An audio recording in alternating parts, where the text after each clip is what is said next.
Alright everyone, welcome to this session of Odoo Insider. It has been a long time since I could host one, I think 3 weeks, maybe 1 month. And here we are again to answer your technical, functional questions. So don't hesitate to ask anything. I will see if I can answer, otherwise it will be postponed, or I will ask some other colleagues to come here and explain it to you. So we have a few people on the chat, you know how it works. You can ask any question on YouTube or on LinkedIn, and we'll see how it goes. Already, what we can say is that it's the first one since we are on Odoo 19. I hope that you had a great Odoo experience and that you could discover a lot of things that we were showing during the event.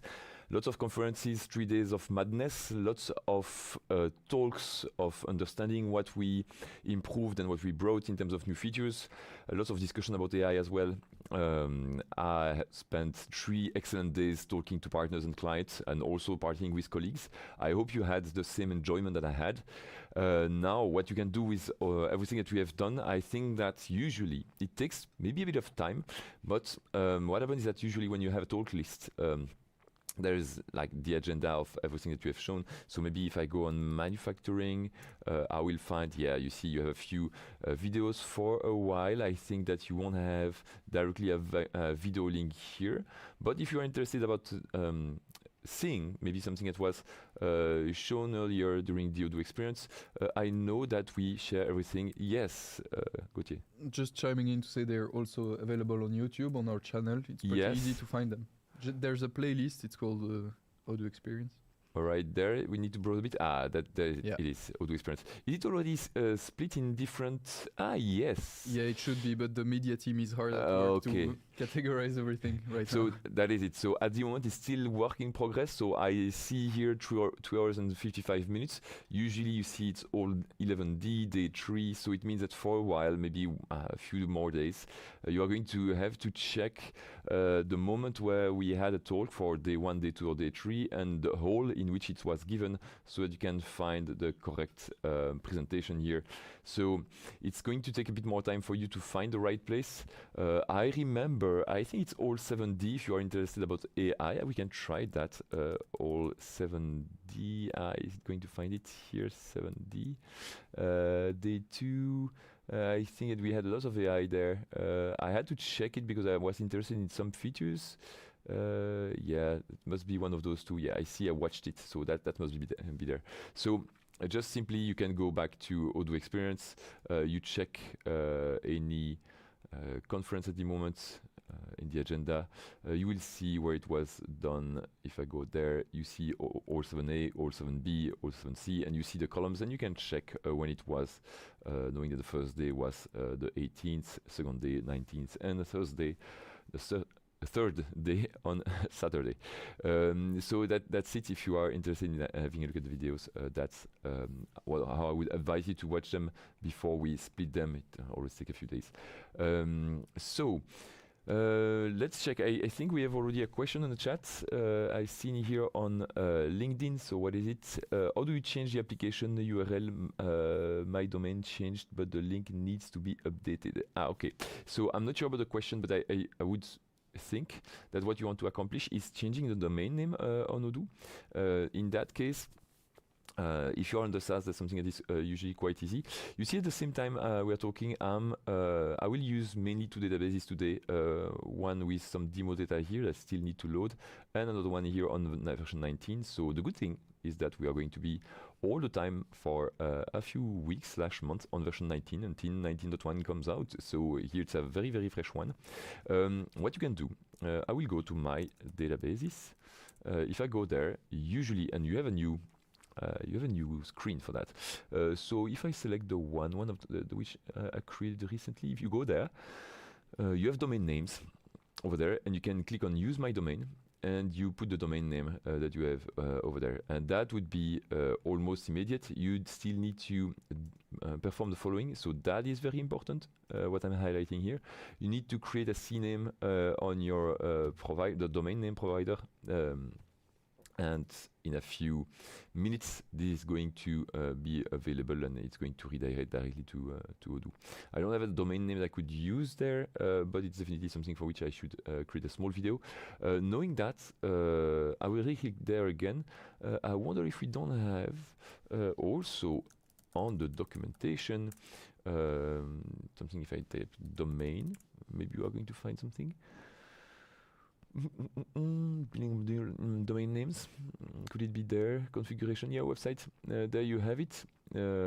So how to register a free domain name on Odoo as well. Then you have, it's always the same. Usually we, when you have different configuration on the SaaS, on Odoo SH or on site, usually you are going to have those 3 different explanations here. What is DNS record, the mailbox, blah blah. Do we give it also? Yeah, existing domains.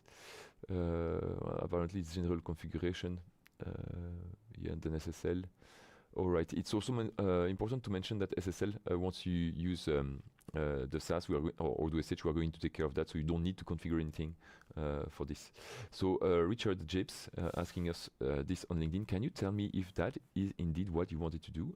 It is related to having your domain working.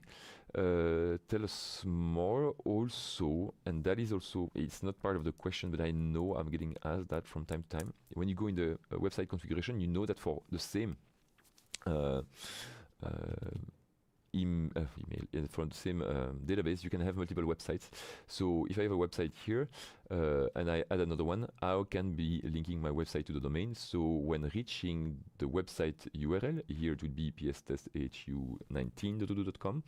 This one, if it knows it's coming from my company one, it will go to that website. But if I create a new one with another domain, it will go from maybe mycompany2.com and it will redirect to the other website. So that's also important when you are going to use multi domains, or even just with one. Go there on the website and also explain the website domain that is linked to it. So that would be a nice addition to your configuration. We have another question from Jakub Vera.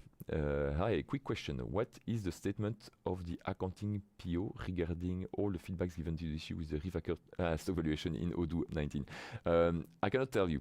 It's a good point, Jakub, so I'm going to illustrate that. So there was quite a revamp. I'm not sure I know all the revamp that was done, but one of the things that changed a lot is the fact that we don't use stock valuation layers anymore, and that we don't have a permanent inventory solution anymore. But that is okay. I should, maybe that's the one for which you can directly ask on LinkedIn, not to me, even though it's it's also the right place to ask. But the whys, it's very difficult to explain it if I don't have a serious conversation with the product owner. And that one, I know that some people already discussed that on LinkedIn. I wonder if you were not maybe already part of that discussion. We also have partners that ask this. I'm going to check. It's a bit weird, but maybe you know that we have plenty of different jobs and roles at Odoo, and there's one of the roles that is answering partners' demand. And usually you need to have some people that are a bit more expert, because partners have first expectations and second already a lot of knowledge. So there's a place where we go usually to answer those partner tickets. And there was one very recently. I cannot tell you from whom, of course, but it was related to that, and I can check if there are not a few elements of answers. You don't see my screen. That's of course because I'm checking on our site. Cannot show you that information.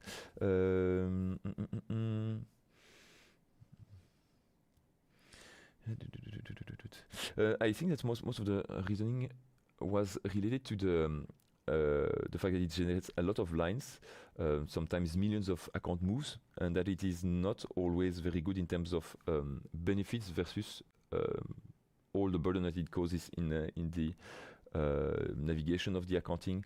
So that's for one.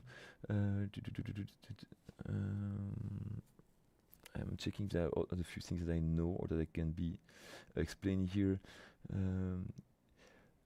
Maybe something else I should explain.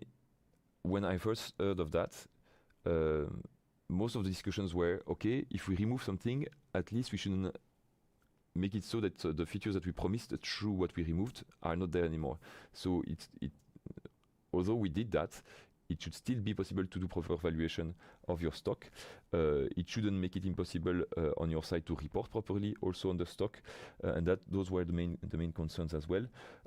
Same as we introduced in version 18, everything that was FIFO costing on the MRP, I guess it should still be there, because it would be weird that we introduce that in 18 and then it doesn't work in 19 because of the valuation layer disappearing. So yeah, I didn't see a lot of information for what I was looking for, but yeah, that is mostly it. One more moment. So the promise is that stock-wise, the inventory valuation remains up to date at every stock move, even though we don't have the stock valuation layers anymore.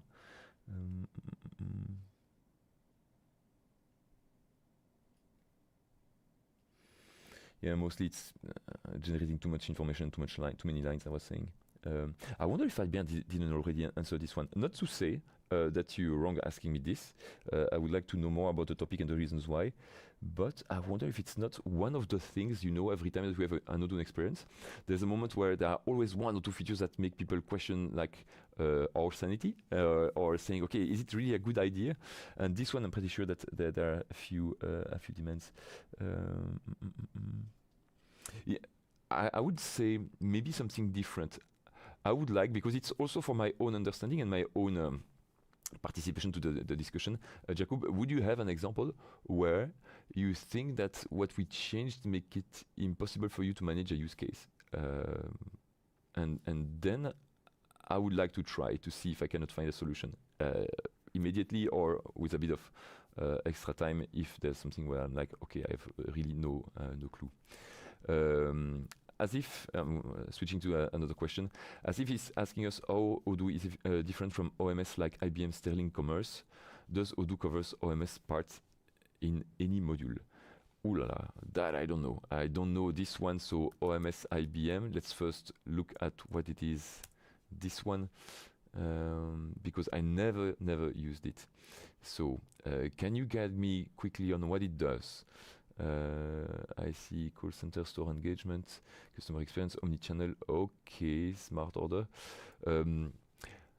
I would say that you need to have a look at the customers that we serve, and you will find, I'm pretty sure, you have a list that is, if you type Odoo reference book, you will find a lot there. First link is available, this one as well, and you have also odoo.com/customers, where you have a lot of customers that are displayed, and you will find many, I guess, that will match the expectations that you have on Odoo, on OMS IBM, and among which IBM Sterling Commerce. But the OMS part, yeah, I just want to be sure. Yeah, order management system. Okay, as simple as that. Yes, but I don't know what would be then the catch, or what would be the difficulty. Here, when talking about orders, there are lots of different definitions, because we have sale orders, POS orders, purchase orders, manufacturing orders, even delivery orders. In a way, those are pickings, but that to me, those are orders. So I don't know if the solution that you mentioned is really dedicated to one specific type of order management, of orders. And if it's mostly on the sales that you would like to discover something, or on the purchase side, there usually you have different solutions. You try to make comparisons by opening the two softwares and see where you have a feature and why you don't, or you can rely on white papers. Maybe as if, is there something that you can think of on IBM Sterling Commerce that you would like to see in Odoo, and I can tell you if we have it or not, because here saying how Odoo is different without knowing the other software, which is not one that I know a lot. That's certainly one of my weaknesses. I don't know all the other softwares, so it's really difficult to compare. But you can ask me, and I will tell you if I know some differences or things that we can accomplish. For Eric Kumalo, to correctly install and publish a module in Odoo. Those are two different concepts. Installing a module So there are different answers already just for this one. If you are on the SaaS, installing a module, once you have your database that is set up, you can go there and you install any of the items here. Those are modules. If I go in debug mode, you will see that here you even have the name of the module that is IR module.module, and all those ones are modules. We call them apps because those are big modules, but in a sense it's the same as all the other apps. If I remove this filter, you are going to see 1,400 different modules in Odoo standard. Those are the modules, and in terms of let's say structure, if you're interested, you can go on GitHub and click on add-ons, and you will see part of the modules that we have here. The list that we have here on the left must be something like maybe 1,000, and maybe 400 are in another repository that is the enterprise repository over there that contains the rest of the modules. Yeah, so that's it. It's something like 2/3, 1/3, or 3/4, 1/4. That's more or less the speed that we have between the modules in community and enterprise. So installing could be just as simple as that. On Odoo SH, I created an Odoo SH here, just preparing this session together with you on a 19, because I wanted to see it as well on Odoo 19. There it will be the same. The only thing is that you need first to select the environment on which you would like to work. Is it a production, a staging, or a development? But then once you enter that environment, and we are going to be able to do that in a few seconds here in production, you will be reaching the same kind of screen. At the early beginning, so the first time that you access it, you will see you only have apps and settings that will be available, because at that moment you didn't install any of the other applications I'm going over with my mouse here. So that should be in a few seconds that I will be able to show you that. And then on Odoo SH or on site, does it mean, or does your question is, okay, but what if I want to install other modules that are part of some other place? And then it's going to be a bit longer, and you see here what I was meaning when I was telling you, okay, we will only have apps and settings. That is the bare minimum that you can have on that database. I will go here and say, let's install a CRM. It goes quick. I can do that. So it's the same. We click on activate, and it will not download because there's nothing to download, but it will install the application and say to Odoo, okay, you know what, that like it's not account, it will be CRM, that module there, please go inside, install it, and it's going to tell Odoo what to create in terms of table in the database, how it should work in terms of business logic, and so on. So that's why I have no CRM. If you want to add new other modules done by yourself, like developed by yourself, then it's a bit more complicated. You need to know a bit of GitHub, you need to know a bit of Odoo SH as well, but in essence, it would be being able to develop such a module that contains there are a few minimum things that you need to have, like manifest, init file, usually not always some models and some views. And once you package that and there are no errors in terms of code, it is placing this in a folder that will be called by Odoo at the beginning. So when you start launching Odoo, we do that automatically. When you are on Odoo SH, we cover lots of those items for you. So as soon as you send something, and I can maybe show that here. That's a good example with what I have. If I go there and I'm saying, okay, let's have a look at this one. It will go on my action server repository, and you can see that I have lots of branches which are different, let's say, versions of my code. And on one of those versions, I have an hotel management application. That is one I downloaded on my computer from apps.odoo.com. It's one that is free. So it's a hotel management management here. So it will be one of those ones. It's taking a bit of time to load. It's not a complaint because it's not super important to have that page that loads super fast, but as you have lots of GIFs and sometimes a bit of videos, that page, the first time you load it, is really slow. So it must be maybe one, no, this one is paid. It's this one, I think. It's free. I guess that's the one I have from Cybrosis. So let me check, going there, yeah. If I were to put this one in staging, it will give me an error, I'm sure, because there it's going to try to load the environment in version 19, while I think the version of the code that I have for this one is in version, no, it's here, it's in version 17 or 18. I can go there and check that quickly. It will tell me in the manifest, blah, blah, blah. Yeah, it's for version 18. So I know it's going to give me some failure at some point saying, hey, I see that your module is for version 18. you're trying to run it in version 19, it doesn't work. But otherwise, the simple fact that I created a new repository in GitHub on which I put the code that I downloaded from the apps odoo.com in one folder that is the name of the module, and then I make a commit, and then I push this one. GitHub will be like, okay, I received a new folder, which is for us an application, but GitHub doesn't know it's an application. It's just like, I have a new folder. It will contact Odoo that will be telling us, okay, you have something new, so let me try to restart the server and take into account the new development. It's very, very simplified, but that's what is happening. So if you want to add your new modules, you need to be able to create those kind of structures and content with the Python file, the XML files, eventually CSV for demo data. And once everything is working fine on your computer, you can eventually push it to GitHub. That will then send it to Odoo here. So publishing, I don't know if that was your notion, because publishing to me it has also another meaning that would be being able to put it here. Like I created a module, I know it works, I would like to make it available to the public and people know, and I want people to know that it is my module and I would like to receive feedback and blah blah. If that's also your point, if you go here, there must be a place where we explain that maybe you need to be signed in first.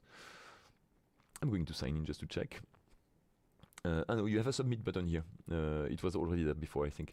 And then we are going to say, you see, send us your GitHub repository, then tell us a few things, and then you have some guidelines and things that you should avoid or do. And if you have anything, you can anyway contact us on our usual page if there's a bug or something that you cannot figure out when you are in this process. You go on odoo.com/help and you ask first the AI or a human saying, okay, I wanted to upload my module. It's a free one, it's available for everyone on GitHub, but somehow I'm having an error on Odoo when I'm trying to do that.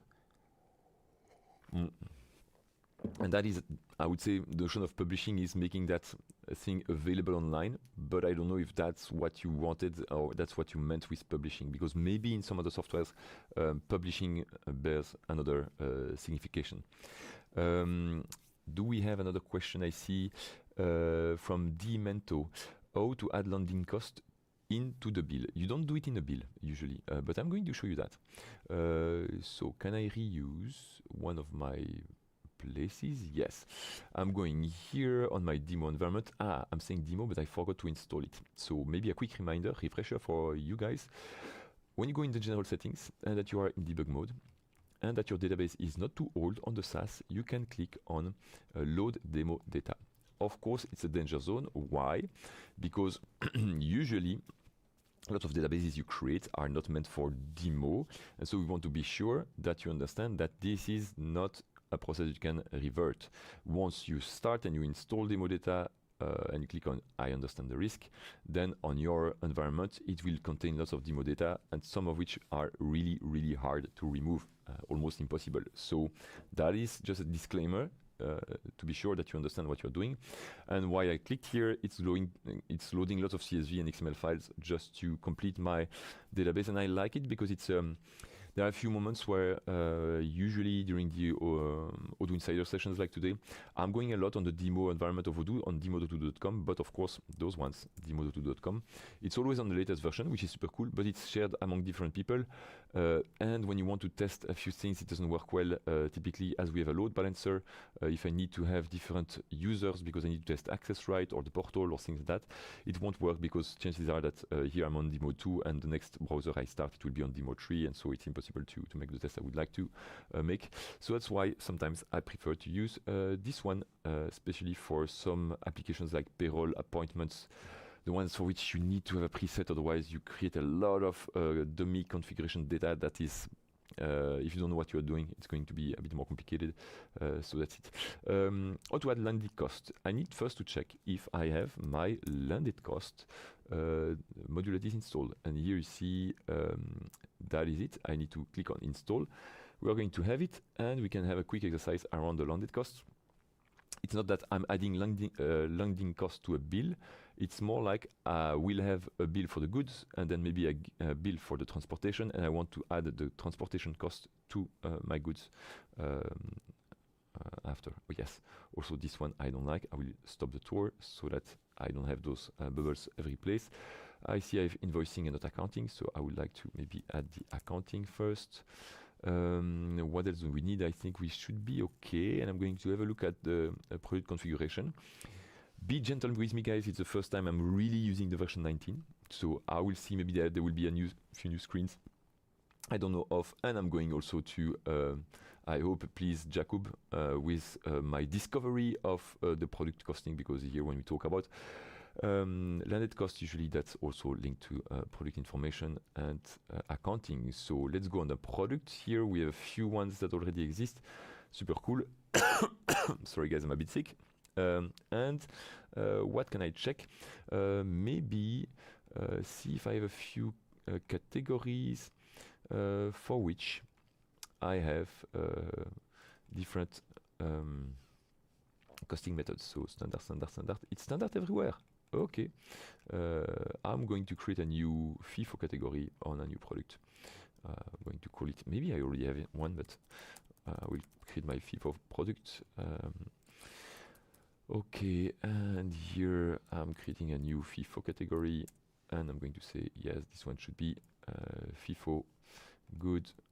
I can move on with this one, and I'm going to say that maybe I have a cost that I imagine being 50, but I have Azure Interior that sells it a bit cheaper at 45 usually. Okay, good. Doing this, yeah, I have my FIFO. I can go on the purchase side and I can say, okay, let's select. So it was Azure, we said. Azure Interior is going to sell me that product that is my FIFO thing. So that's why it's selecting 45. And then let's take a bunch of them. And once I confirm this, maybe I just want to check the configuration in terms of, I will track the inventory, by the way. If I want to check the purchases, it will be on, yeah, that is also important. That's when I'm going to, I'm expecting to receive the invoice. Just want to check that. And here I'm going to say, yeah, on reception, again 3. All right, I will confirm this one. I have a reception order and I have those 3 ones. There's no serial number involved, so I can receive it. And going there now, I can upload my bill, and here it's going to ask me to upload it. I like the idea of creating it instead of uploading, be forced to upload one. Otherwise, if you receive it later, you can always go, I hope it didn't change either, you can always go in the vendor bill and from there auto-complete it based on another PO that you received. So let's imagine I want to already create the invoice even though I didn't receive the paper invoice. I could say, okay, from Azure Interior, I already received this one, and it's going to preload the information if I already received it. And maybe you know that there's a 3-way match, but I didn't install it yet. So okay, that is the invoice for my product. If I confirm this one, over there, yeah, that was better before. I could click it directly here. I have the feeling I could do that. So let's have a look at my FIFO now. We have the cost here that was reevaluated because now I'm on FIFO. All my products have the same cost because I received them at the same time. But what is missing here is maybe transport cost, because what was not clear from the purchase order I made is that there would be some transportation cost that would come later. Maybe it was mentioned somewhere, but it was not in the purchase order because at that moment we don't know exactly the cost that it will be, and it's another company anyway that is going to invoice me. So in that case, I usually have to create an invoice, a new vendor bill. It will be some transportation company. I don't know if you have one. Yeah, I can create this one. Super cool. You know how it works. Huh? I still need to buy credit to make this work and complete the whole information, but I'm going to anyway create a vendor and say they would have transport costs. I can put 1 in terms of quantity. It was quite expensive. It would really change the price of my goods, even though that price could be split on the 3 different 3 different products. Taxes or not, it doesn't matter so much. I'm going to confirm this one, and now I have a bill, and that bill should be applied so that the cost of the transportation is added to my product, because that would be proper costing. That product don't cost 45, they cost 45 plus a part of the transportation cost that belongs to them, let's say. And this one you have here, if you type landed cost now, you see where it is. It's in operation in the inventory application. So here, and you have landed cost somewhere. If you click on new, here you can select that you would like to apply it on some transfers that were already done. You can load eventually vendor bill. I don't remember which one it was. I think it's this one, but I'm not sure. And then you say, okay, I have additional cost that I would like to add to my product. And in order to do that, I need to create a new product here. I'm going to just illustrate the kind of product that is expected by Odoo, because that is sometimes something that people say, okay, but why can't I select a product here? Clicking on products, that is where it's going to tell you a bit more, specifically in the domain side, where you see domain is landed cost okay. So that is the part where domain, you can say domain equals filter. So it means I only have access to the products for which we define that they are landed cost type of product. Let's go there. And what it means is there must be a landed cost thing somewhere. I don't know exactly where it would be. Would it be in the accounting? Ah, no, it's here in the vendor bills. So you see on the purchase side, that means that I can only see product that have this. And in fact, if I don't see anything here, that's because, we can go there. That is because in my products, I don't have any that has this. So if I go there, I can move on. I wouldn't have that information. Was it in the right place? Let me check, because I have the feeling it's not exactly the same screen. Yes, under purchase, vendor bills. Okay, so maybe the whole place here is also hidden in some cases. But anyway, I could also go here, create a filter and say landed cost is set, and that's what you have. So we don't have one. And by the way, once you are in a debug mode, very nice thing is that that square that you have here is showing to Odoo, this is a functional definition of my filter, this is a technical one. And that one is really here almost the same as what we have there. Yeah, okay. Landed cost okay equals true. Here, landed cost okay is different than false. It's for a boolean it's the same.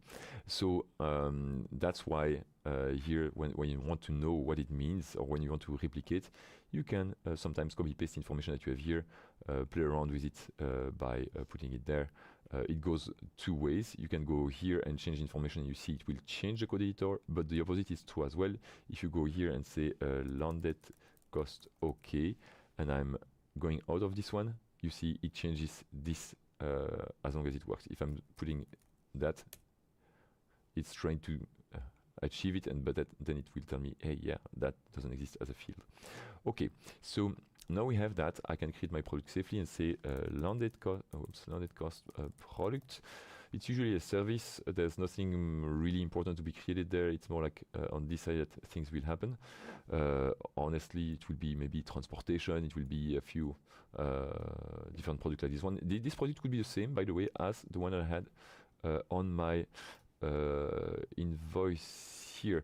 I wouldn't be surprised, by the way, that if I add transportation cost here as a product, we can try that as a product that was properly set. It would already have added this by selecting the vendor bill. So we can have a quick try. I'm going to remove this, save it that way. I'm going to create another bill. Let's imagine that we have another transportation bill, and I'm going to create my product first, landed cost or transportation transport LC pour landed cost. Okay, I create this one. I'm not going to save this, but since I created it, I can create a new bill with my transportation company I created earlier and go here and say transport. Yeah, that is unfortunate. That's maybe another change. It's not directly proposing a product anymore. I feel like this is a difference. Maybe it's on the vendor side, while on the customer side, that's still different. Let me check that. Yeah, there we select a product. There we select it's different. We now select not a product, but we select. Yeah, or I could click if I'm interested in selecting a product instead of adding a line that is just some label. I could add catalog, or I suppose, yes, this would work as well. And then I can select the product. So you see, that's the kind of thing I like, but that's because also let's say, know how it works. It is the fact that for a case that is customer invoice or supplier invoice, the reaction that you should have, or the thing that you need to encode in Odoo is not the same. And here, usually on a supplier invoice, you don't care so much about the product if it doesn't already exist from the purchase order. So most of the time you are going here to create that bill. It's not linked to any product that you have. So let's hide the field. But if on the contrary, you need it, like the example I have now, because I want to select the transport thing, then you just click here. It doesn't add a column, it's just a widget that we use where you have product and description if you click here. So product description, those are two fields concatenated, yes, I think, into one. Then let's say here transport again, transport LC. So I'm going to put the same price, same cost. Ah, yes, that's it. It's even better. So I like those kind of things because I discover things at the same time. Here you see you have create landed cost. So that's because I have now a product that is a landed cost, so it knows it should be it. So I don't know how new this one is. Button create landed cost. I'm curious at if it was already existing before. I just want to make a quick check. So we have, that is also another thing we can do. Button create. Was it button create? Let me check. Button create landed cost. It's maybe something that was already existing before. Create landed cost. Yes, we have it there on account move in the community version. So that is there. Let's try to see if it was also there in version 18. And chances are quite high that it was there, and I just don't use that feature a lot. Yeah, it was already there. So it's just me that I'm still discovering old things. We can even go back earlier, 17. Yeah, 17 was already there. So I suppose it was already working that way. So you have a create landed cost here. And doing this, it generates that with the bill that I had, that I didn't validate, by the way. So it's a bit weird to do it while the bill is still draft, but I could have confirmed it before. And so now I can see my landed cost. It is here, and it selects the information on my account. I still didn't validate it, so there's no impact on my valuation and adjustment of my product. I need to compute it first, and then, wait. Yeah, I didn't select a transfer. I'm going to select my transfer. I suppose it's the right one. And because of that, if I click on compute, it's going to say my FIFO product is going to have, I had 3 quantities for a total value for those 3 quantities, so 3 times 45. If I add those new 100, and I can change that, some people forget that it is some amount that can be changed. So if I do this, it's going to consider, okay, I need to add that value on top of my 3 products. So if I validate this, I should have now on my FIFO product, we can go back there on my FIFO. It should have changed the cost of it. Yes, now it's not 45, but it's 45 plus 33.3. All right, so long explanation for Demento about the landing cost into the bill. It's more like a bill that creates landed cost, but I think that's what you wanted to accomplish. Another question from Ricard. Hi, in SH, I want to push code back to GitHub. Is that possible? No, you don't have that. Unless I'm not familiar with this. I think that back in the day I discussed this, that it would be nice to create the commits from Odoo SH. There's maybe a way, but I don't know it. It's maybe, let's say, a side case, because usually it's, changing things on Odoo SH takes quite some time. Like if you go on the editor, you change a few things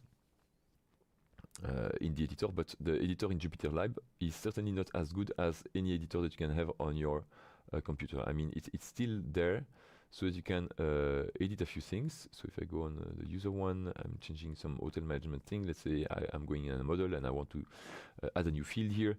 And you say, okay, I did it on Odoo SH, so I would like to push it on GitHub. It's not something that you have. At least I don't think you have. We can try, by the way, because if it were to work, it would be something like, I'm adding an extra item. Can I, from there, go into kind of a shell? Anyway, we don't have anything here. Kind of a shell and ask for committing this. I don't even know. I'm not sure. Let's try it. Because if I were to do that, that would be, let me check another thing. I suppose that my Git file, I don't see it here. I need to go there. So we will need to go to source and then to user. And then, do we have a Git something else?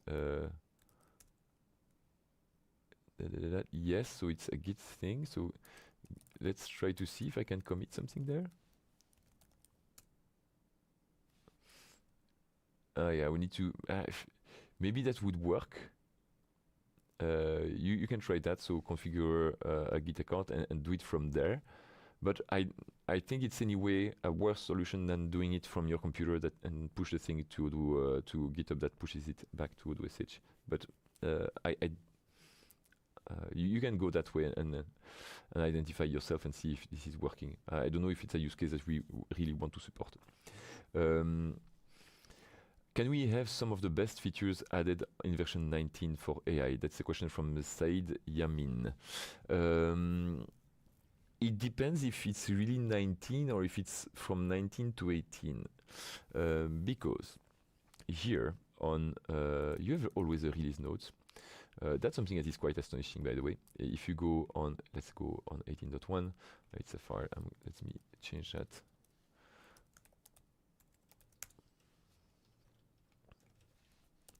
And I'm going on 18. Not 18. Yeah, 18.3 is cool, but I wanted to show 18.2 first.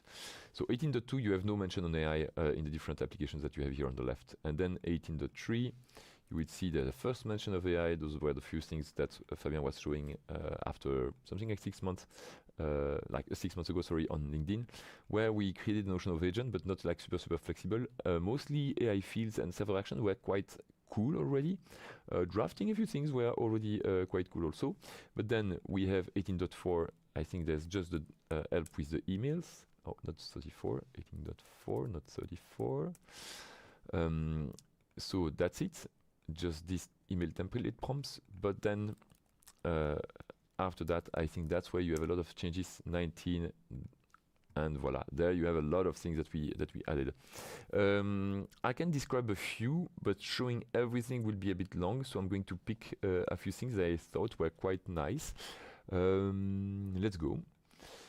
In another environment, so not that demo one, I had some fun creating something like on the AI. You know, you can create as many agents as you want. The impact of this is then having prompts linked to specific agents that pop up at some moments. I'm going to show you a default prompt that you can do in 19, but it was not possible, I think, already in the 18.4. So it's already quite an improvement. And I wanted to do something. It's based on a similar use case that was asked by a client. It was, okay, I need to find a worker in my database to know when someone would be available, and I would like to have it from the sale order. Which is, when I'm asked that, I must be honest, I'm like, what you can do is simply use 2 tabs or 2 screens and then open the project management application and check the tasks that you have and see from the Gantt view, okay, who is available when, and you will quickly see, okay, there I have one task for Antoine and then maybe another one, but it's not for Antoine. So here, maybe that guy would be available and it's the only one in the database. So of course, I'm giving a small and easy example here. If you have 30 different workers, lots of things that are hashed by some smaller tasks, and also the fact that you have time offs, things like that, that becomes a bit longer, or more difficult, let's say, to find the right information. But let's go back there. What I did, and you see my prompt. I'm not old, but I'm not using the AI like all the young ones do. I'm just getting familiar to it, and I know the importance of prompting correctly, but already there I'm not doing a lot of good work because I know it's not perfect, and when I change a few terms I can receive a different result. But what I wanted to do is on the sale order automatically, when users need to get help on a record, and then you have a few actions here. I'm going to illustrate that after. What to do, call the agent, and I'm calling a specific agent saying do this. And the thing that I want is help find a worker, so that you can see it here in the information. Let me check if I can have no, it's okay. So that means that when I'm on a sale order, I'm going on a sale order number 1, that is the only one. If I click here, it's going to preload already the one I want with the help find a worker, and that is what I have here. That is maybe my lack of my knowledge, because I see here it's the AI prompt. Well, I thought the instruction would be more what we need here, because you see you have default prompt, but you can have another prompt here, but then the space is fairly limited.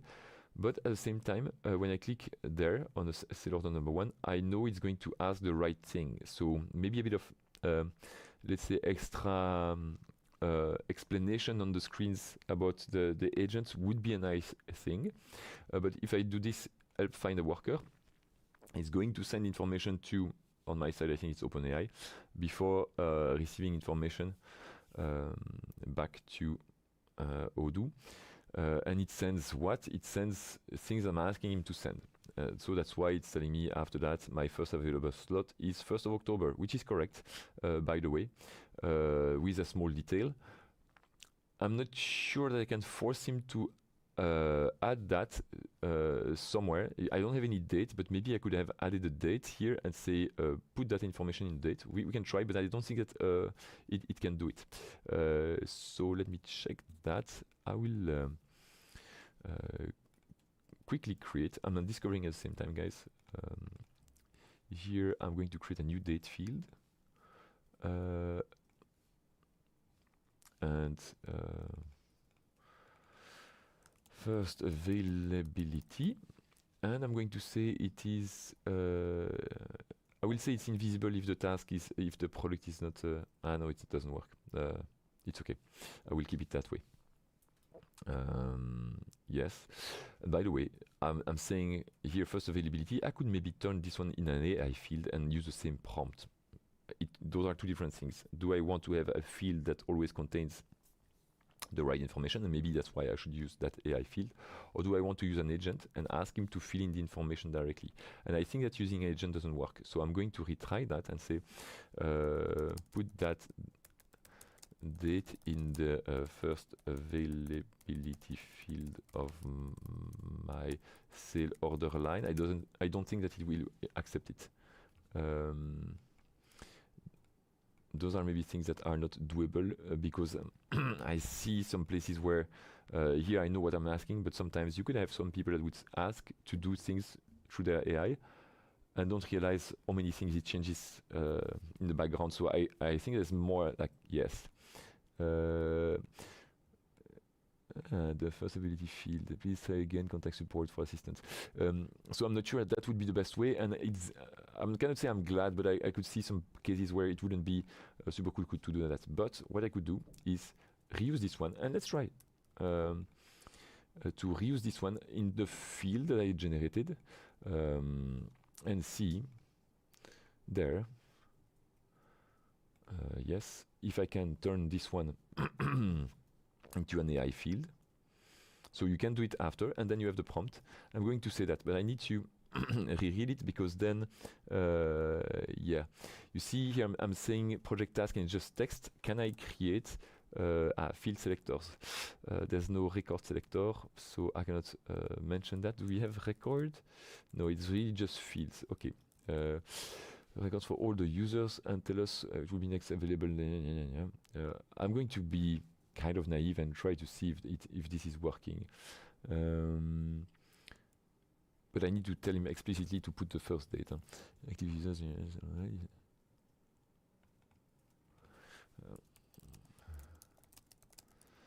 The date at which any resource can start, put it in this field. No, it's in the same field, so I guess I can do that. Let's try. I'm not saying it will yield a very good result, specifically since prompting is not my best weapon, but let's try.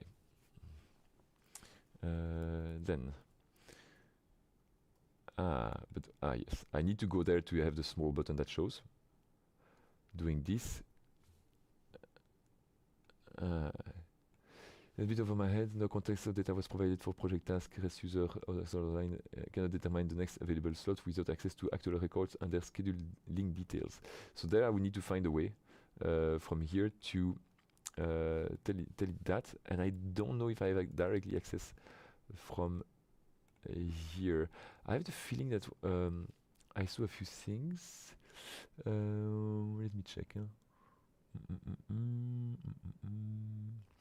No, I had a feeling that we had more than just field selectors in the examples I saw during the Odoo experience, but now I have a doubt because there were a few places where we could say /record, but it's maybe in other fields like in the emails.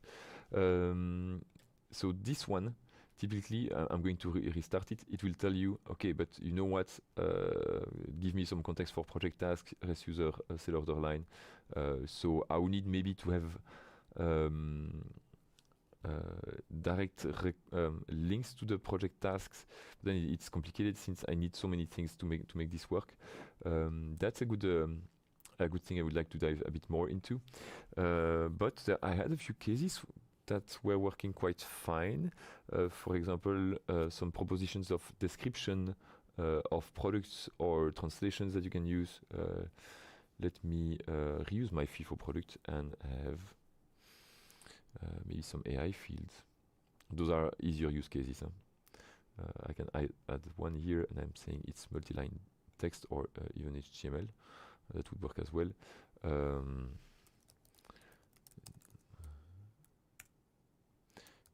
Internal notes. No, it's a website description. It's not note. It's description. Yes.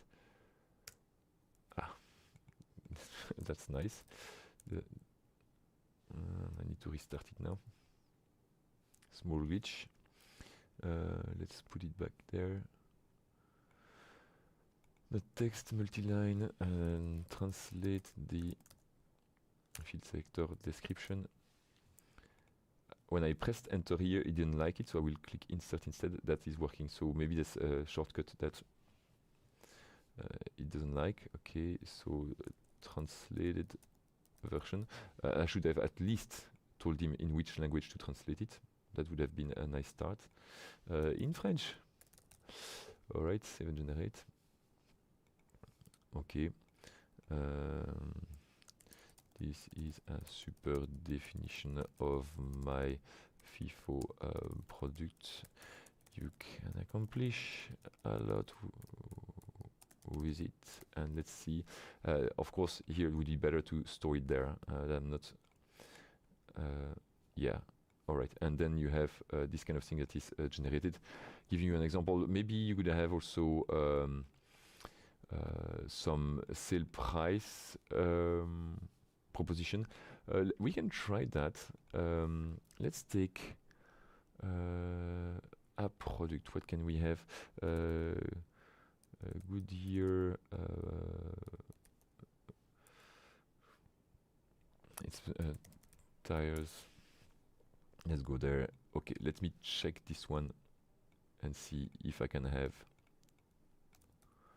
this. I'm going to create a product, new one, doing this, and I'm going to ask him to try to browse the web to find a proposed price. Let's see. A new AI field again. Sale price. Let's put again a decimal. Decimal fields won't automatically update. I will need to click the button. Okay. And what about integers? Same. Okay. It's not a problem.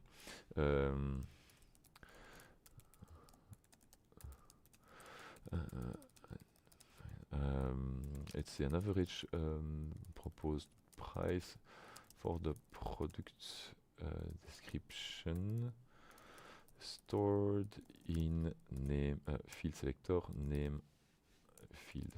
Okay, let's try to see what it will tell me. AI proposed price. I can try this one. And we'll see, okay, that's the amount. And what did we have? Yeah, and that is on Amazon. We know it's quite cheap, so good. So it's just illustrating a few things, but a bit naive. I think that we had quite a few good examples. I was mentioning, if you remember at the beginning of the session, all the second day, so we can try that again. In the playlist, we go in Odoo Experience there. I'm going to pause this one. Yes. And then 7D. I need to go. Wait. It's it's fun. It's 2025. Yeah. So since the beginning of the session, it looks like they split all the videos. So at the beginning of the session, we didn't have the whole playlist, and now it looks like everything is split. Yeah, so that seems about right. They are still cool. working like tirelessly to have everything ready. Good. So for those that joined us during the talk here, at the beginning of the session, we were showing that, and those videos were not yet ready and published and split, and now it is. So it's cool, but I need to find then AI stuff. B2B supply chain, driven banking, hiring AI agents. Could be that one. No. It was by Luc, but I don't know what was the name of it. I would need to check first. It's just, I know I'm relying on someone else to do the job, but I know it was quite a good one. I mean, I liked the talk, so I'm checking the talk list of Luc Nelis. It was what's new AI feature. That's the one. Yeah, we even have it there now. Super cool. So that's even faster, guys. Do that. And there you have a few AI features. And what I like in his presentation is that you see the size of the prompts that he is using, and that was quite impressive. You have a few examples of what is done there. So if you want to learn more, there's a 30-minute video, and I really like the presentation. There's another one from related to the automatic split of documents in the document application that was done by Caroline. Here, yes, Renoupré, right there. This one is cool as well. That will show you a few things. And they rely on another feature that we have in AI, because I was showing you. I have so many things open now. I will close a few. Okay, yeah. I was telling you about the new stuff. We didn't discuss much about the voice transcript, for example, but any place where you have some information with a note field, use /transcript, and then you have a voice transcript, and you can start recording stuff. The thing is, I don't know if I have my thing set up correctly. I will, yes. I will try talking, and we'll see. Hello this time. Hey guys, welcome to the Odoo Insider session, but I don't know if you can record me here. Yes. Okay, so you see it's getting the information, and it's super cool because after that you can reuse it. And I have my summary also that is given. Very helpful summary there. Yeah, I know, but it's not a real case. But otherwise, I tell you what, this is super useful. In our example, we have tons of salespeople calling clients or prospects every day, and I think I have a bad memory, and so when I am in a call with someone, I'm writing a lot. It's cool because then I'm writing, and I know my memory works also by what I'm writing, and I always have something I can rely on later. But now you don't even need to do that. You can transcript, and you will have all the information. Ask for a summary. I think this is quite powerful because it helps you focusing on what the person is saying, or maybe if you see him focusing on, let's say, other hints about the attitude, things like those ones. It's just like a use case just simply there for sales or demos. But yeah, that is something I really like about that kind of feature. Let me check what we have. Yeah, in terms of sources, we can improve the sources that you get when you have some prompts. Let me show you that. When you go for an agent, you can configure and say, either you restrict to sources or you add new sources that are somewhere in your database. And those two additions are really killing it. I'll give you an example that we can apply directly at Odoo. Lots of our lots of our HR processes are in the knowledge. Lots of the processes that we have to handle clients, to record timesheets, to know what to do because we have 6,000 employees, it's inside the knowledge application of Odoo. So for lots of agents, we could say, you are the HR agent, and when someone has a HR question like, when can I book some days off, or will I get a compensation if I work more? What is the, let's say, impact of extra taxes that we will launch in Belgium in 2026? You could have all of that information because you would have the right links, the right knowledge, the right documents, and that is making it easier for your HR people because it's always usually the same questions with a few variants that nobody knows exactly where it's located, but you take care of the AI to make a huge summary of that. You ask a question and then you get an answer. So those places are quite good because you can add on top of general AI, ChatGPT here or Gemini, some other instruction or information that are received. So that is a long one on just this. Reminding you maybe one last other thing that I really like about the automation rules. When you create a new automation rule, you can say testing AI with my Odoo insider friends, and we can say will result in a sale order. And then we say on save or based on some time condition or creation, no, maybe not creation and edit. I will say sale order line where I'm going to retry what I wanted to do earlier, sale order line. And then you have actions to do, and I wouldn't be surprised that you have not duplicate update. There you can say I would like to update, and I can update with AI, and then you can use your prompt. And then you also have the field selector, same story here. And yeah, you would have this execute code. I don't think that it would be super useful for AI there. Just going quickly to my other demo one, because I was telling you about the AI features. I'm going to install the AI application. Because I think that shows you to which extent you can perform or write really good, or let's say at least long, if not good, AI prompts.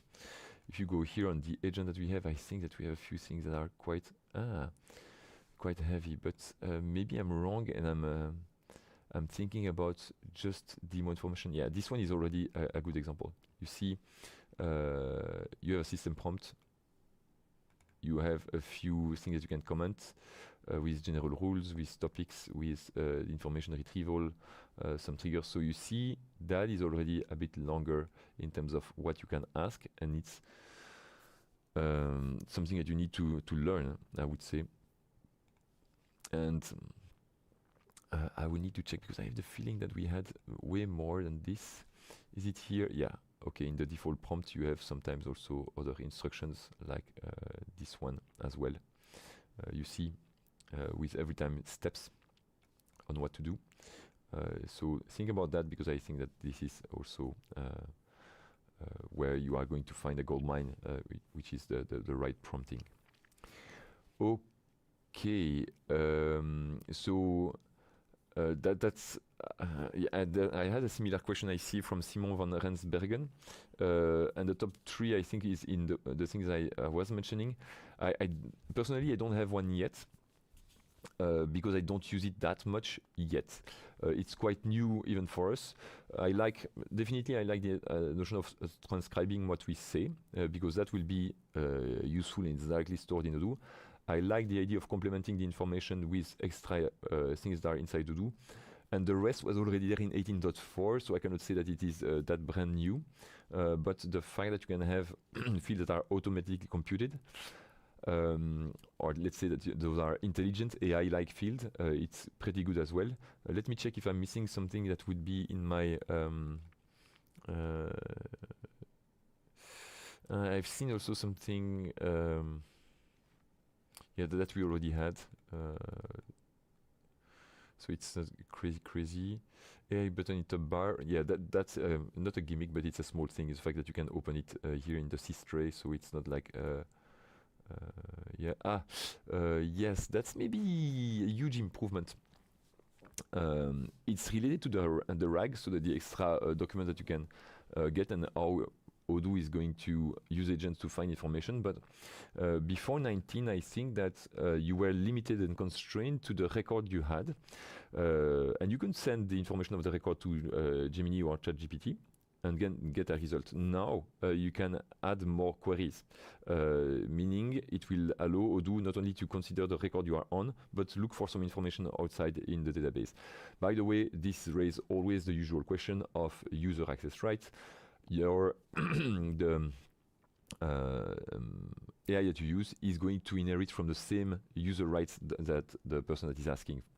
So no worries, you cannot say, okay, do I have more days off than my colleague? If you don't have access to that information in Odoo, you won't be able to see it. But a good one that I'm thinking about is the following. We already had questions in the past. I'm giving you the example I received the most, I'm pretty sure. Examples like, okay, I'm going to have my workers that are going to use Odoo. I don't want them to see the sale price or the purchase price of things, because otherwise they know it, they can start their own business, blah, blah. So people were thinking before that if I go there and I make this on the view only visible, let's go back here, only visible for that's sale price, sorry, here, only visible under some conditions, people were thinking, okay, so other people cannot see it. It is true, but only in this view. In terms of data model, I would have access to it. So even if I go there and I'm saying, you know what, only that group, sales administrator, can see it, it means that accessing this view, somebody that is not a sales administrator wouldn't see it, but could still access the information if it knows how to find it. From this view, for example, what I changed was on the form view, not on the list view, and so I could go here and still have access, and people would complain saying, yeah, but I said this would be hidden. Yes, it would be hidden, but there in that particular use case, not here. That was already true, and so sometimes people were super picky and were hiding a field, hiding the same field in different views, and I could have something where I cannot see the field, but there was already this notion of you can export. Okay, then let's change the access right so that the person cannot export. All right, but now you have AI, and AI means that even if you don't see the field, you can potentially receive the information about the sale price or the purchase price. And so that is important to realize that having AI means that you need maybe to be a bit more secure in terms of records and say now not only in the view, but also in the model definition, which fields people have access to. In the model, it will work because it is secure, but in the view, as before, it is not. It's just like a artifact, like visual artifact. Okay, we can go maybe to a next question from Eric Komalo. Can I use the turnkey Odoo virtual appliance in production, or is it only recommended for testing purpose only? I'm not sure of what you want to accomplish here when you mention the virtual appliance in prod. Eric, can you tell us more about what you mean by that turnkey Odoo virtual appliance? Are we talking about the virtual IoT box? I'm not sure. So moving to the next question of Marcus Kaltenbrunner that is asking, is it possible to work with a local AI over Open Router or something else? Yes, you can create your own your own AI system. I've seen a few estimates because it has already been asked, which was around 3 days of development and less than 500 lines of code to generate on our side to say here, in terms of AI, if you want to use a different LLM model, maybe one that is local, you could do it. We don't offer this feature in standard, so you cannot do that by just adding a new LLM model here, but you could do that on your side so that every time that you query some LLM models, or some AI demands, it doesn't go through something here, but it goes through your own system. But you need to know how to develop it, but technically it is possible. For us, it would take a few days. I'm pretty sure that we are going to, if not improve that, but leave the possibility directly in standard, because there are lots of people that are asking for sovereign AI or a system that are not sending information to ChatGPT or Gemini. Another question from Kayando Abdul Latif is saying, hi, I need to sell the same product in different units in the POS, one piece or one box of 24 pieces, but POS doesn't provide a clear way to select different UMs at the point of sale shop. Those would be two different products then. You have the discussion, we had it, I think, in the past already. Let's imagine that when you sell taking the same example, a pack of 6 cans of Coca-Cola, or that you have one, it's not even the same product in the way you manage the stock. It's a different barcode, and that would be the same for on your side. What you expect is maybe the fact that when you have 6, or because you sell one pack, or when you have one, in your store management, you know how much you have, but in the end, let's imagine that lots of people take 1 can out of 6 packs. You still need to reorder 6 packs, or even better, boxes or pallets that contain 6 packs. So that would be here in the POS different products anyway. I can retry that because I didn't do it on version 19, but we can have a look at that. Maybe we have already products here in the test one. I don't have the POS there, so let me install it. Even in the restaurant mode eventually.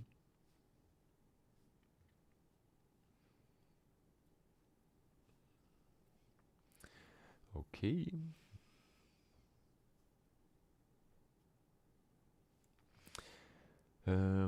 What kind of products do we have here? Is there one that would match your demands? No, I can maybe create the one I want.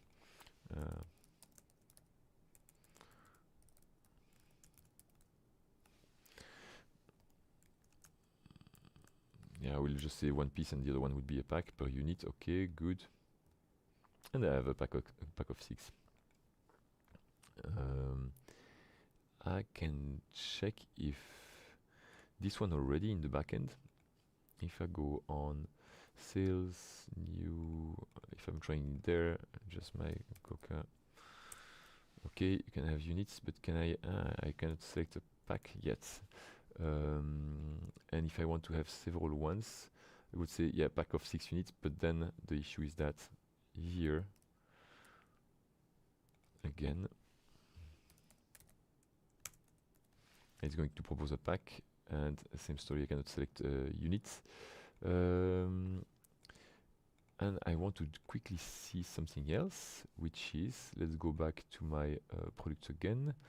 Not this one. Yeah, I'm on the same database. Coca, all right. I'm going back to units, but I'm going to try to order 6 directly and see what's the behavior there. Coca. Yeah, it's always proposing the same. Even though we have different items here, you can only propose one. So you need to create something like this, and it will be 5 per pack of 6. And then that would be, I think, how you would operate it, because I don't think that now you can change it here. It's linked to 1 unit only, but that sounds a bit weird compared to what we had in terms of features previously. So let me check. I'm not 100% sure about what I'm telling you right now. Unit of measures and packaging. All right. If I go to the units, you have this group product in POS. Okay. Alright, and pack of 6, okay. Let's go point of sale, it's selected for this one. And for the other one, do we have it selected as well? Okay, we can try in the POS, but I'm pretty sure it will be the same. Thanks. All right, let's see if that's working. Oh. Coca. Didn't I added them, but maybe not on this one. Maybe didn't select the shop category, the POS category I want them in. POS category, do we have? Okay, a MISC, all right. And MISC as well. Oops. Let's retry this one. I don't know if I have. Yeah, now it's there. And here, indeed, I don't think you can change that. No, you don't have a notion of selection, but those would be anyway, same story I was mentioning earlier. Those would be different products with different barcodes. That is another story. So Eric Kumalo is asking, how can I integrate an AI agent like N8N into Odoo 19 as a chatbot? I don't know, but we can have a look. So if you want to use this, I think it's .com. Yeah, no, .io. Okay. So I never used it. I know a lot of people use it, but in the end, isn't that a specific case of having an AI agent that will then send information to your Odoo?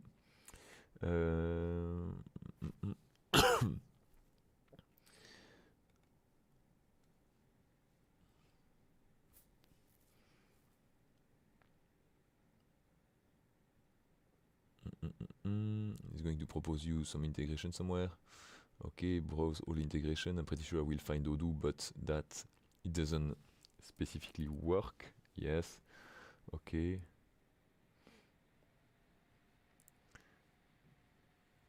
Yeah, right.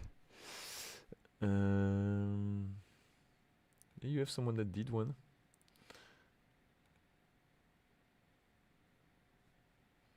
Okay, you can maybe rely on somebody else that did it. Clear overview of the sales data typically.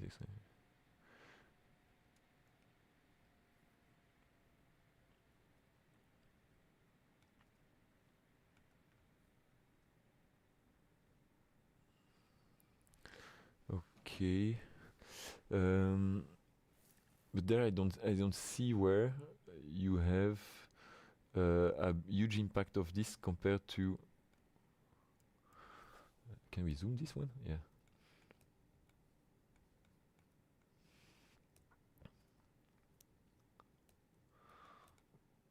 Okay. Chat trigger. Read summary from file. Summary exists. Get opportunities, merge opportunities, blah blah. Summarize, convert to file. Save summary. Okay. Alright, but it's blurry to me how this works if you configure the credentials on Odoo. That's okay. Configure the OpenAI credentials. It's inside Odoo, by the way, that you will have. Well, I suppose it's the one. I'm not even sure it's the one of Odoo or it's the one from the chatbot that you have. Maybe it's both. In Odoo, at least it would be here. If you go on OpenAI. That is weird. We had something like this. Ah, yeah, it's not OpenAI, it's ChatGPT, and then you put your own key.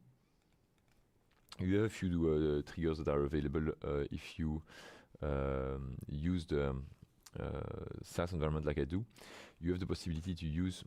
You didn't see me being blocked at the moment through the different messages I sent or the AI that I used, but at some point it will tell me, okay, you run out of credits and you need to connect your ChatGPT account. So it could be that you face that. So that would be that part, but potentially also if your chat is connected. I wanted to zoom in. Ah, yes. Can we click that? Okay. Chat URL.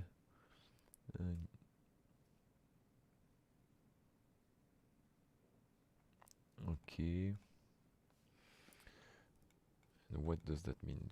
Read summary, read from disk. Okay.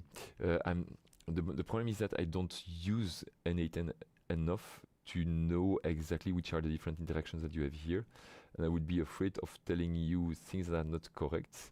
But from it looks like some people already asked the question or one step further before. Oh yeah, here. That's the one chatbot that seems to be the one you would need. I'm just checking other ones that are maybe easier. So trigger Shopify. You have any? Okay. This one seems more straightforward in terms of connection between Shopify and Odoo.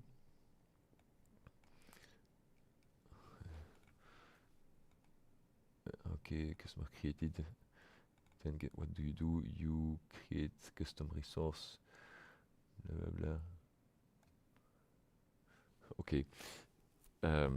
I'm sorry, but Eric, I never used N8N. So if you have some, let's say, skills in that, or if you used it already, have a look at this one if you cannot be answering what you need. But I don't use that enough. I would love to, by the way, because it looks like promising. I see lots of people talking about it, but I don't know it enough. Yeah. Okay, Atef Saoud is asking in the accounting report how to add an account number to the income of the year so that the result of the period appear in an equity element instead of as the last line of the balance sheet. That's a good question. I don't know again, but let's see and have a look at that. Okay, so I think that you are mentioning the new features that we have in the accounting. I didn't try it, and I should maybe also have a look at the videos of the Odoo experience to find that, because we have in the reporting annual statement where you have balance sheet, profit and loss, trial balance, number to the income of the year. So I suppose that's the part that was on the left, and you would like to reuse an element that is the last line of the balance sheet. So here, I suppose that's what you mean as that last line. And this one, you have here how it is computed. You can get that same number because I think you can call the same sub-item because it has a name. If I go, so let me try to find this one in the balance sheet. No, I need to be in debug, I think, to see it. If you go there, you will see the balance sheet. In the balance sheet, you have this one. And so you have that code, and I think you can reuse it, that code, from somewhere else. But you would like to see the income of the year. But that, I don't see if you want to have it in another statement that you create yourself or another report, or if it's in the that notion of what we saw on the left. I don't know if you see what I mean, but there was this end of year reporting with the annexes and things like that. I remember Winan showing it during the Odoo experience, but I don't know where it is to be installed. So let me check if I can find that by browsing a bit. It can be long, but I just want to. So it would be maybe annual something. Next is no, it's a typical Belgian name. I'm thinking of almost going in the right place is having a look at just to find where I could have it. But I would suppose that it would be easier to install. So maybe in the accounting configuration, I would have some extra things I would have there. Currencies, customer invoices, no. Units, customer payment, vendor bill, vendor payment, digitalization, default accounts, valuation, bank and cash, fiscal period, fiscal years, dynamic reports, reporting, totals below sections, no. I don't see it here as a simple option.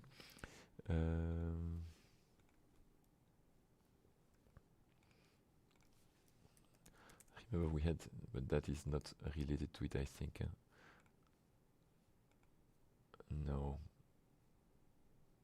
no, that's not it at all.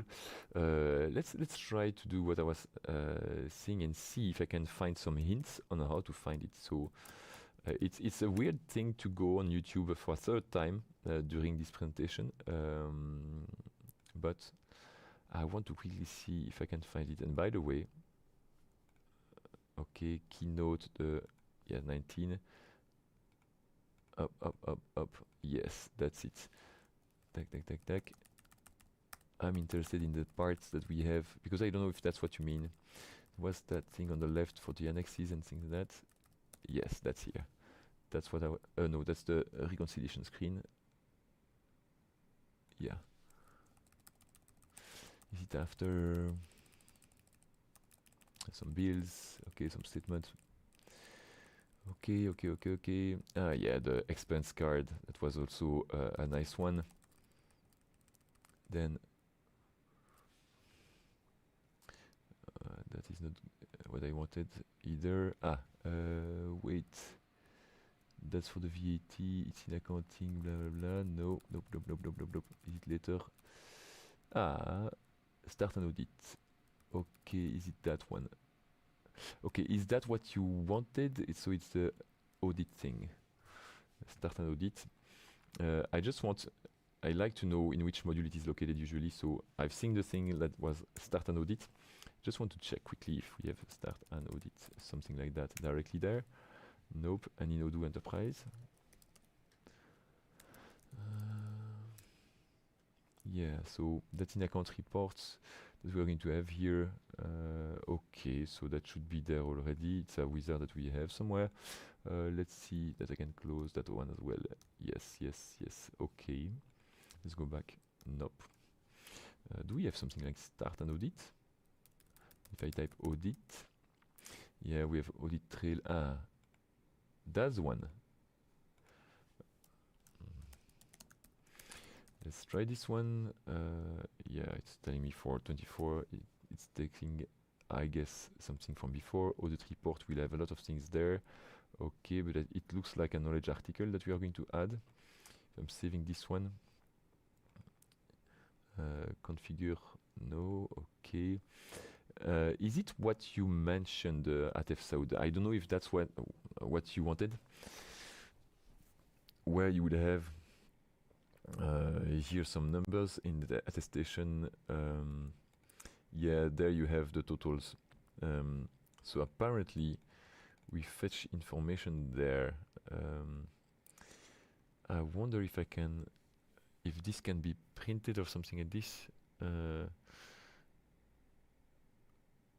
I didn't check if this was meant to be automatically fetching numbers from somewhere, or if it's just some helper on our side to know, yeah, that's where we need to change the information. But usually that way of writing it would be Odoo placeholder. So let me check if there's some place where no, that is just refreshing. Load the templates. No R&D cost, so that's for adding new things in the template.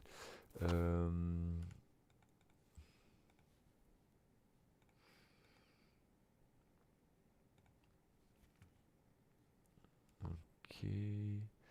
Yeah, but I wouldn't have anything in 2024 anyway, so I'm going to create a new one. I'm not sure it will change it completely, of course. I will redo the same operation as before. New one.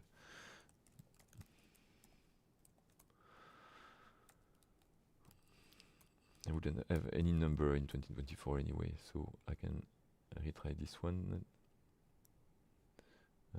Draft. Okay, do we have some information? No, it's still the same.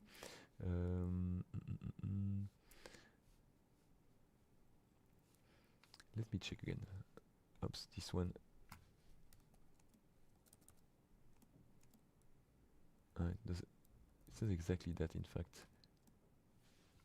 It's so small. Dashboard, tax return, start an audit. No, it's not exactly that, in fact, where I'm at.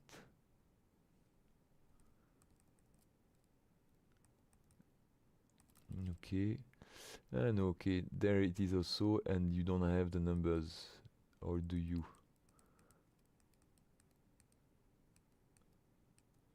That would be a bit longer. I don't know if you can get those numbers directly there, and if you can. No, upload the file AI. We can try something. Can we have something like yeah, and get here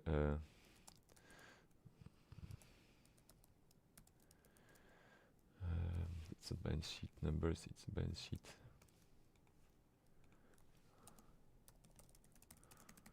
I don't think I'm going to receive something correct here. Yeah. Not sure if that's what you need. I am not good enough yet there to know if this one should be loaded automatically and taking the numbers that you have in your reporting. Because I understand that you want to reuse this one somewhere. That was my understanding of your question. I don't know if it was here for some kind of reporting that you need to have at the end of the year.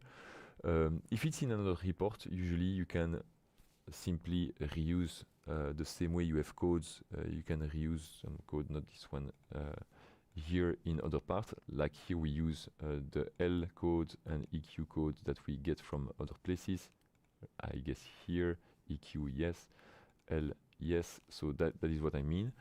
So you could get the same numbers behind, but you need usually to always send along dates or periods so that we know which are the entries that we need to consider for those numbers. But I don't know if it is expected of Odoo in the audit parts to have automatically here those information being filled in like there for the total for the balance sheet. I'm not sure it is meant to be that way. Let me check if we have something new.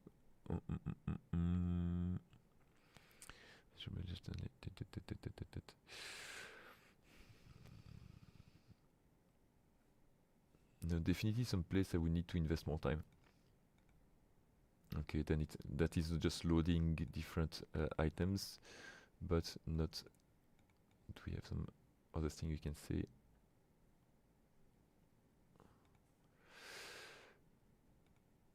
Don't think so. Okay, Atef, so 2 answers. First one, just technically fetching the information from another report, that works, but if that's what you wanted, I'm not sure of how it works, but I can browse it and find information for next time. Otherwise, I think that you can also rewatch the part of the keynote where it is being shown.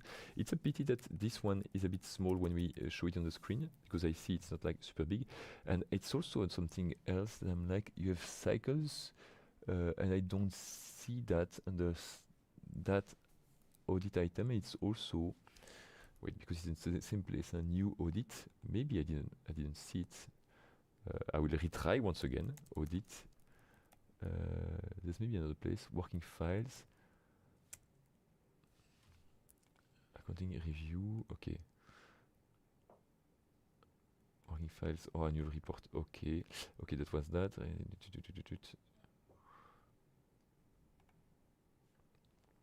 Yeah, inventory, operating expenses, purchases, sales, treasury, financing. Yeah, but that is not some places where you compute things. Guarantee, okay. And what else do we have? Annual report, yeah, those are the ones I was in. Okay, it's some help to complete that, but every time it's not as if it was some place where we had automatically numbers being selected. It's mostly text or things I have to generate here. Okay, it's not that. All right, Adef, so let me tell me if you have more information on that. I see in the meantime that Fabio mentioned a bug with the new units and pack features with the invoicing policy in V19. Okay, I'm going to try your case. Try following. Take a service product and create 2 packs like 10 and 20 packs. All right, let's go. So, products. new service 10 hours, and so we say service prepaid then, or nothing I guess, prepaid, yes, and then it would be 10 hours. I need first to create the,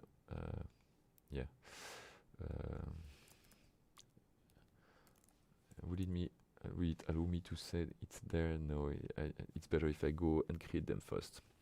Units of, units and packaging. There's another place than this one, units.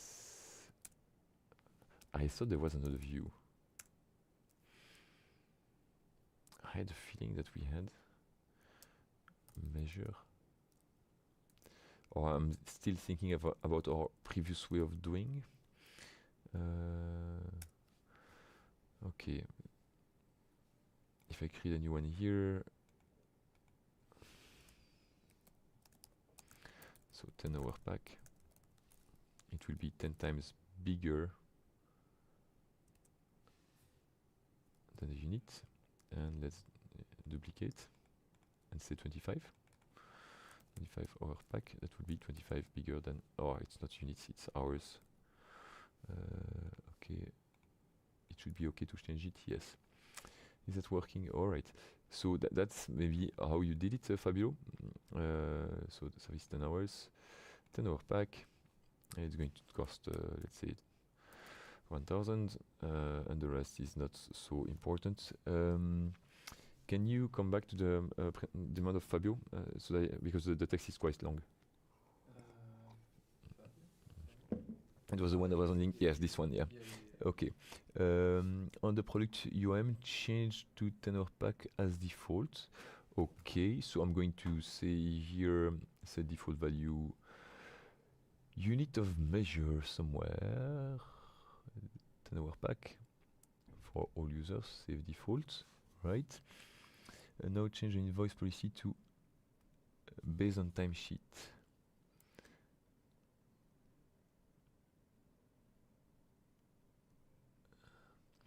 So the hours will be flicking back to yes, hours. And you lost the default pack as unit of measure. Change the UM back. So wait, change the UM back here, and now change the invoice policy back to fixed prepaid. Okay. The UM is flicking back to hours again. There, no. I can produce this in all important instances for. Can you go back again? You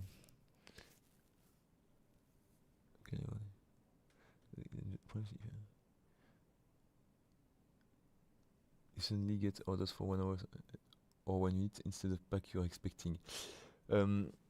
So the issue that you have here is it that you sell it and you don't pay attention on the sale order, Fabio, so that after that you go here, orders, and you select. So we say pack. No, service 10 hours. Service 10 hours. Because here, I would say that usually when you sell, that should be all right. But is it that you confirm and then you change the value that you have here? The first case that you had, I agree. Yeah, no, I cannot anymore. Oh, wait.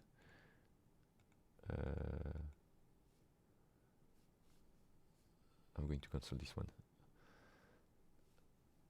So without saving, I still have my service hours 10 hour pack. Okay. Let's delete this one. I'm retrying this. So I have here 1,000 per hour. If I move it to pack, that I didn't change anything. I don't have a sale order yet. If I put prepaid, indeed it's hours, 10 hour pack, and then based on timesheet, it goes back always to hours every. Wait.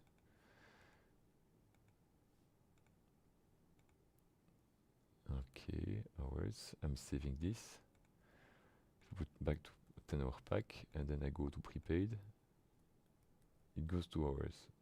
But if I go back here 10, saving to timesheet, okay. Yes.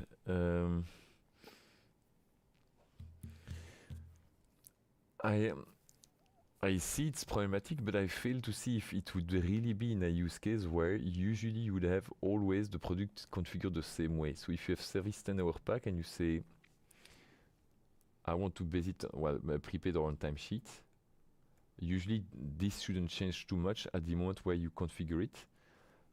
But now I have prepaid 10-hour pack. I had a feeling like on the quote, so service 10 hours. Yeah, that is okay-ish. Fabio, do you have this because you need to switch very often between prepaid and timesheets?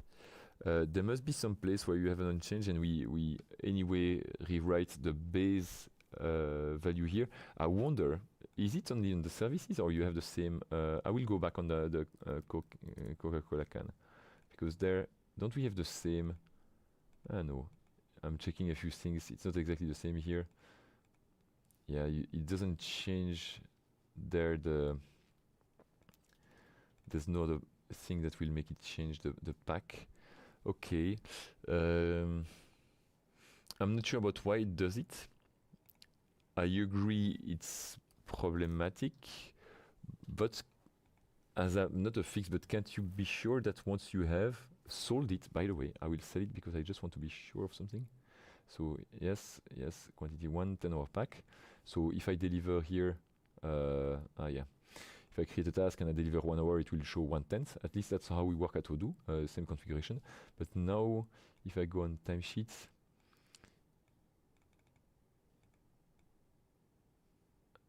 yes.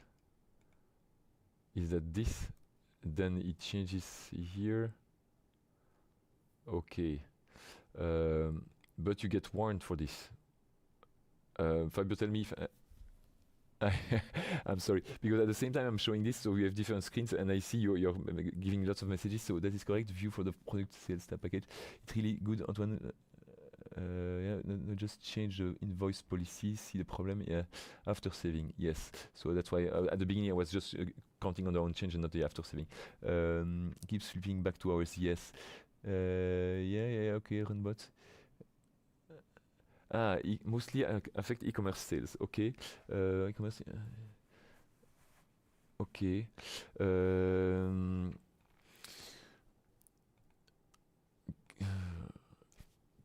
Isn't the solution for this, Fabio, to have?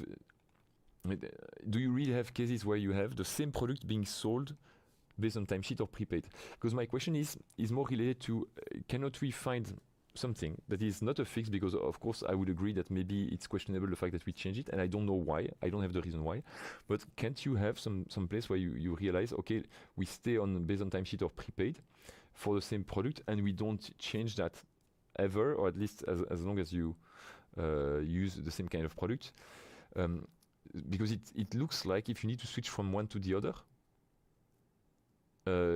you have the same service that you sometimes sell fixed price or on timesheet. That's the impression that I have, but I don't know if that's. I'm not saying it's not a real use case, but in that case, wouldn't it be preferable to have two different products with different configuration? I'm not saying that we shouldn't do better. I'm saying that maybe that's a solution for you. I've seen also a colleague commenting earlier. I think it was related to the question on the accounting. Can you go up a little bit? The Niger article can be customized.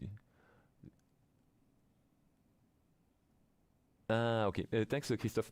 So, Christophe, that is, I'm afraid, but I think you are product owner, but I'm not sure. Definitely a colleague. Yes, good. Yes, that is telling me, yeah, indeed, at the moment, the values, it's more there. Going back to the previous question, just so that we not close it, but I at least give you a complementary information when we go into review and the annual report.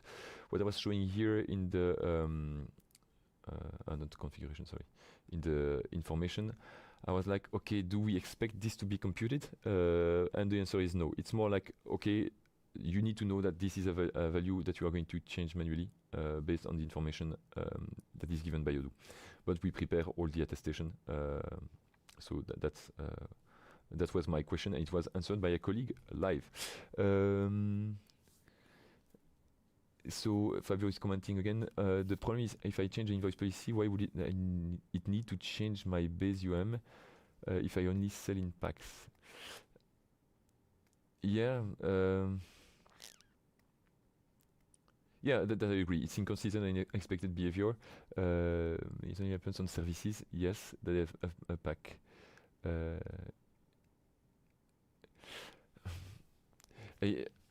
Unexpected, yes and no. There must be a reason. We can have a look. Invoicing policy. We can check why it does that. I know your quality, so I'm pretty sure that you checked already in the code at the end what it does when you change the service policy. We can have a second look at that.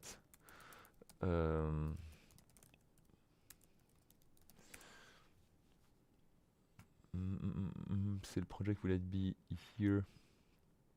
I'm not sure that would be.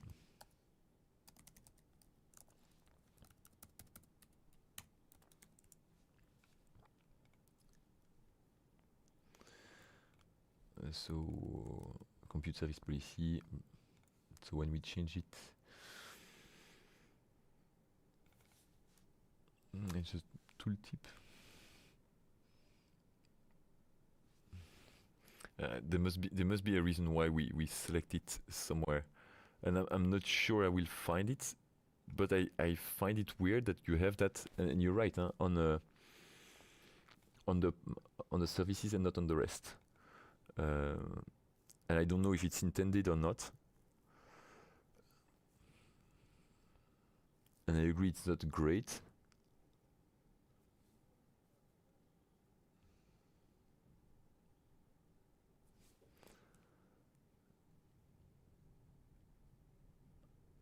Because I don't see anything directly related here to the change of what's the name of this one? Product UM ID. I can go there.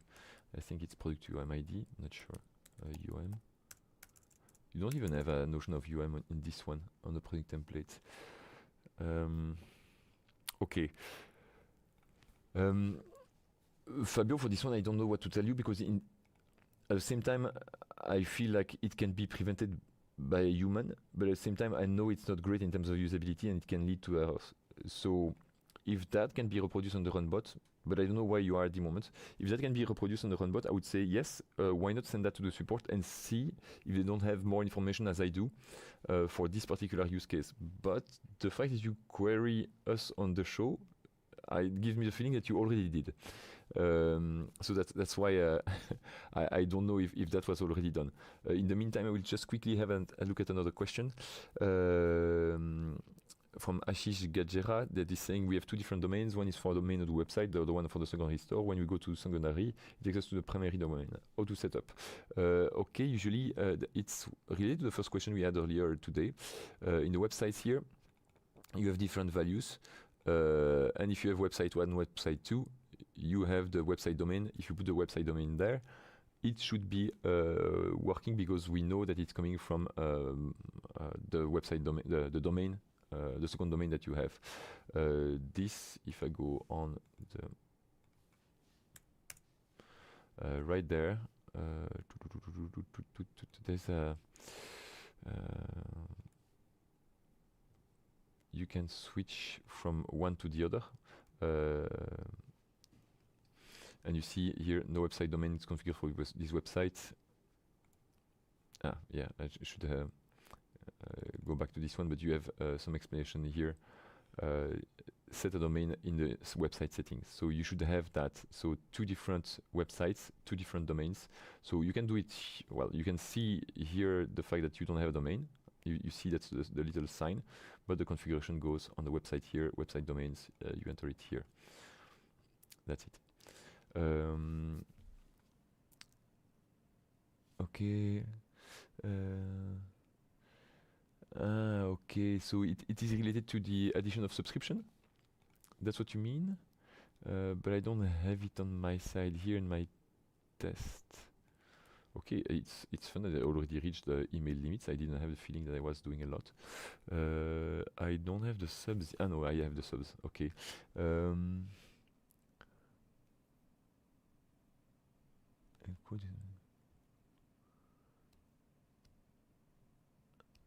Okay. Fabio, you have another question? The one related to the subscription, or it's related to the previous discussion? I'm not sure. Okay, it looks like another question. New feature on subscription product as one time tab subscription price on the product. How does this work? I tried all possible options. I don't see how I can create a quote with the subscription product as one time and monthly. Okay, 1 month trial. My assumption is that when I add one sale order for the service one time for the free trial with 100% discount, a secondary line for the same service. Okay, I don't know, but I can have a look. So is it here that you will get that? No, it's not that one-time thing.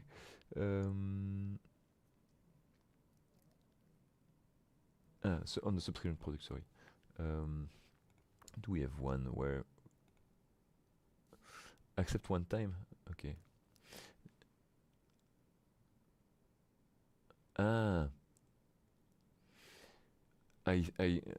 Isn't that something different to say? I sometimes want to send the product just one time, and sometimes have a recurring thing. I'm giving you an example that is more related to rental, but I know there's a furniture shop where you can buy the item or rent it, like a sofa. And then if you rent it, you have a different price, of course. And I wonder if it's not that. So yes, because you have price or recurring price. So it would mean the same product. You can have it as a subscription or as a one-time sale. And I don't think that the accept one time is related to the subscription itself. It's how I read it. Yeah, and a one-time sale. Will it beat? How can we test that? What kind of product could we have that way? There must be plenty of products that you can have that way. Yeah, maybe. I'm thinking about a case, but I don't even know if it works that way. Let's say Photoshop. Maybe you have the possibility to have it per having a recurring plan. Monthly, where you have, I don't know, it costs $50 just for Photoshop, but accept a one-time payment, and then it's several thousand. Fixed price, and then we say not per hour that I'm going to. Nope. Service, but not per hour. We could argue that it's a good but not physical one. Okay. No, but then the subscription is maybe not going to work. That's let's see if there's a way we can make this work. Service, but I don't want it prepaid. Okay, going back there. All right, same price. Let's retry. Let's say 1,500. Would it be the idea? But then when you go on a sale and you say, I'm interested in selling my Adobe license, I have a very small amount. You check that dollar per unit. I have my price here, but for Benelux, okay.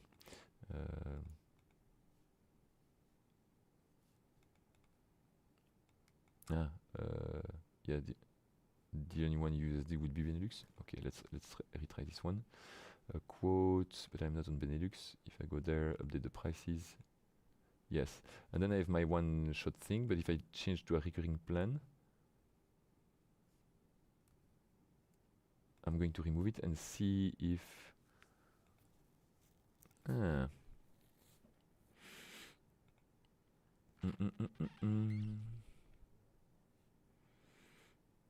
I'm not sure about that.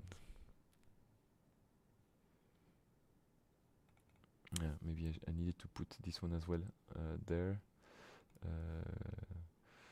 Don't we have a price list selection? I don't see it here.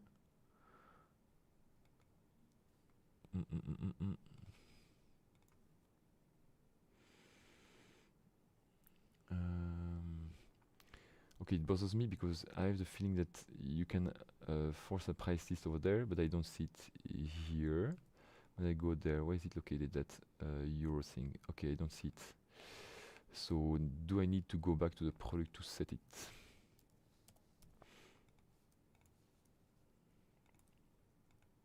Okay, monthly, we go back to Benelux so that I have the same price list always. Let's go back to orders. So now it's a monthly. Yeah, I think that's it.